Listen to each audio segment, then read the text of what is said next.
Keep an eye on that woman. Let me know immediately if anything's off." The viciously loud whisper sliced through the premium lounge's warm air, directed by Jason Miller to a junior attendant right beside him, ensuring Olivia heard every contemptuous syllable. Silently, Olivia Bennett settled into a plush leather chair in a corner, her posture radiating an almost inhuman calm.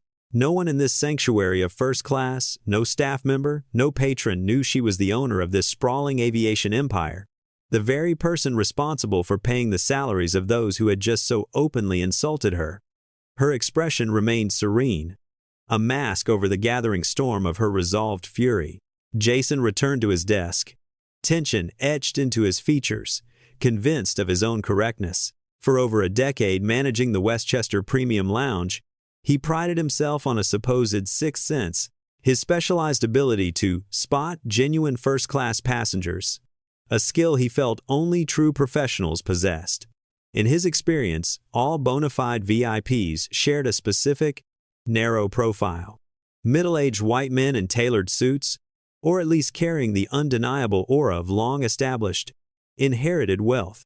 A solitary black woman sitting quietly in a corner shattered every single stereotype he cherished.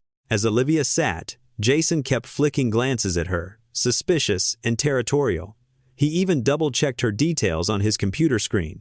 The display clearly read, "O. Bennett," complete with a tidy, unmissable owner-CEO tag beside it. Jason, however, either simply failed to register the title, or, more likely, refused to accept that his infallible sixth sense could be wrong. In his constricted world, the idea that a solitary black woman, unaccompanied by a security detail or assistance, could be the powerful CEO was utterly inconceivable. Across the lounge, a young attendant named Mia Collins watched Olivia with a complex mixture of guilt and confusion. Mia had witnessed Olivia being forced to wait and soak in the rain while privileged white passengers were waved through. A flicker of doubt ignited in her mind, a whisper of ethical protest.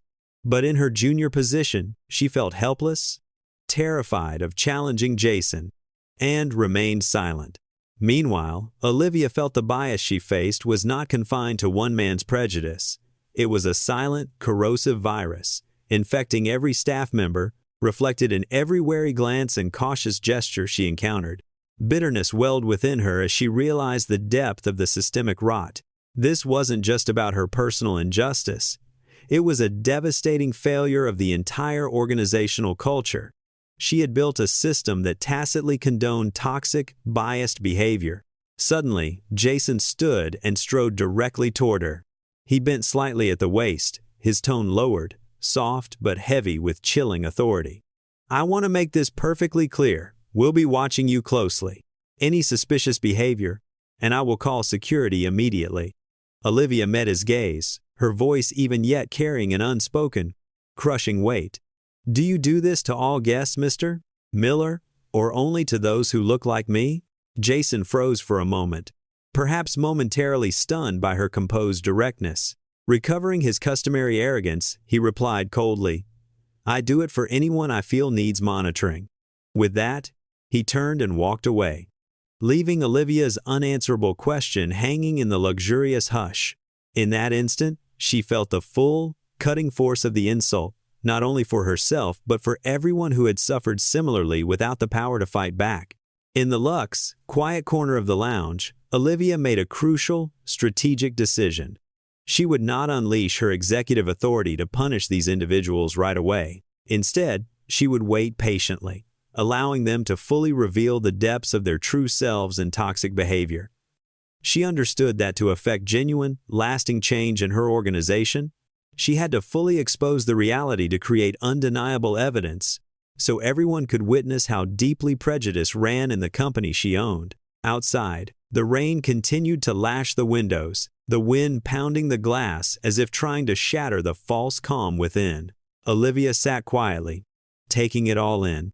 She understood that the real storm was still to come, and this was only the beginning of the day that would force her to confront the very biases entrenched in her company's core.